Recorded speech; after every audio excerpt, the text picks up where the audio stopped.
Johann Sebastian Bach. A name that is familiar to all of us, but a name that might have been obscured to us forever but for one man. During his lifetime, he was indeed a respected composer, organist, and singer. In fact, he was better known for his organ playing than his music. But in 1829, Felix Mendelssohn gave us Bach's Passion according to St. Matthew. His fellow German composer brought Bach back from the shadows of time. That was when he began to get the praise he deserved. So let's find out some amazing facts about JS Bach. The Baroque period. The Baroque style of music in Europe lasted from roughly 1600 to 1750. It was followed by the classical era of Mozart and the Romantic period of Beethoven, Mendelssohn, and others. Probably not at the time, but certainly now, over 400 years later, Johann Sebastian Bach is considered its greatest composer. In fact, there would be many that would argue he is the greatest composer ever. Its characteristics. It is complex, very emotional, and some might argue, over-embellished. There was usually one melody performed either by a single instrument or voice. This was accompanied by bass lines. These are performed either by cellos or bass voices. The bass continuo, the accompanying harmonies, are usually played on an organ or harpsichord. Bach's music was, therefore, deep, emotional, and very complex. Some have even called him a mathematical composer. So let's take a closer look at the life of this great composer. He was born in Thuringia, Germany, which is in central Germany, on March 31, 1685. His family were musicians going back several generations, and his father, also called Johann, was the Eisenachtown musician and taught young Johann to play violin. He started school at the age of 7. He was a Lutheran all his life, which explains the religious nature of many of his works. His mother died when he was 9, and his father 9 months later. Both succumbed to disease caused by poor sewage management. He went to live with his older brother Johann Christoph, who taught him the organ. He stayed there until he was 15. Multi-talented, Bach had a well-respected soprano voice which gained him entry to a school in Lundberg. He also played violin and harpsichord at the school. He got his first job, a royal patronage, in 1703 with Duke Johann Ernst in Weimar, where he undertook a range of musical duties on violin and organ. Then he moved to a new position at a church in Arnstadt. Here he was responsible for all the music for the religious services, as well as undertaking music instruction. The arrogance begins. He developed a reputation for being arrogant and did not have a good relationship with his students. Then he left Arnstadt for a position in Mühlhausen, which also didn't go so well for him. He was developing a reputation for being hard to work with. Many of his superiors thought religious music should be simple. That was not Bach. His compositions and even his arrangements of others' work were complex and enthralling. During his time at Mühlhausen, he married his cousin Maria Barbara. They had 7 children. After a year in Mühlhausen, he returned to Weimar and back to the court of Duke Johann Ernst. It was here at this time that he composed one of his most loved organ pieces, his Toccata and Fugue in D minor. Prolific. His prolific genius continued there with the cantata Herz und Munduntat, one section of which you will recognize as Jesu, Joy of Man's Desiring. He was offered a position with Prince Leopold of Anhalt-Köthen. Although he wasn't unhappy with life in Weimar, he accepted. Someone who wasn't happy with the appointment was Duke Wilhelm, who put Bach in prison rather than let him leave.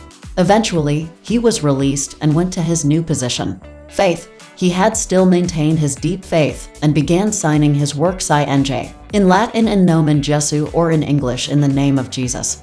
During this period, Bach was desperate to meet George Handel. They were just 130 km apart, but they never met.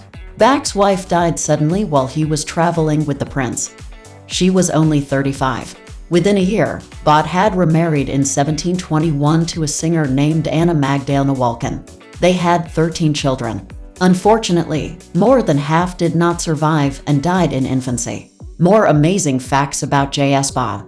The prince, his employer, got married, but his new wife didn't like music. A strange match for someone who lived for it and played in his own orchestra. She prevailed, and he closed down the orchestra. But not before Bach had completed some of his most famous works, the Brandenburg Concertos. These were a tribute to the Duke of Brandenburg and were completed in 1721. Out of work, he auditioned and was given a job as organist and music teacher at St. Thomas Church in Leipzig. His intense period of writing continued. He wrote a series of works based on the Bible, which became known as the Passions. One of those was the Passion according to St. Matthew. That was the piece, as I previously said, that Felix Mendelssohn brought to Berlin and brought the genius of Bach to us today. Another masterpiece. The Mass in B minor was started during this period but not finished until 1749. It was never performed during his lifetime. By 1740, Bach had begun to notice his eyesight was failing. From what we can gather in the very little written about this, it may have been cataracts. In 1749, with his eyesight now in a bad way, he started work on his Art of the Fugue, but he never finished it. The final years. He agreed to surgery, such as it was at the time, to try and fix the eye problem. That left him completely blind. Later in the year, and now in desperation, on the 28th of July 1750, he had a stroke and died. He was 65. Given his status today, it is hard to believe that most of his works were neither published nor respected by some of his peers. In later years, both Mozart and Beethoven would pay their respects and admiration to him. However, in his lifetime, he was a man recognized as being a great organist, and that was about it. Back to where we started. And so we finish where we started. Felix Mendelssohn reintroducing us in 1829 to Bach through the Passion according to St. Matthew 60 years after it was written. He was a devoted family man that we know from his letters to both wives, and loved his surviving children. One of them, Johann Sebastian Bach, musician and composer himself, met Mozart in London in 1764. Nearly 60 years after his death, Mendelssohn's efforts brought Bach into the world's consciousness. The beauty of his music created a massive interest in the work of this, at the time, hardly known German composer. Looking for a great instrument to play some Bach on? Then check out our comprehensive reviews of the best Cremona violin, the best digital pianos under $500, the best digital pianos under $1,000, the best classical guitars under $1,000, or how about the best classical guitars on the market in 2022? And depending on what instrument you're playing, you might need one of the best sheet music stands you can buy. You may also enjoy my in-depth Kawaii peer review, a superb choice for any classical music performance. Amazing facts about JS Bach and today. Today he is acknowledged, rightly so, for his genius and the great and moving work he created. His contribution to Baroque music and his influence on both the classical and romantic periods that followed was inestimable. So, take a listen to one of his masterpieces, such as Bach, Toccata and Fugue in D minor, Bach, Street Prelude by Vanessa Mee, or the excellent Bach, Jesu Joy of Man's Desiring. I wonder if it hadn't been for Mendelssohn, we would never have heard of him at all. The world would be a poorer place if we hadn't.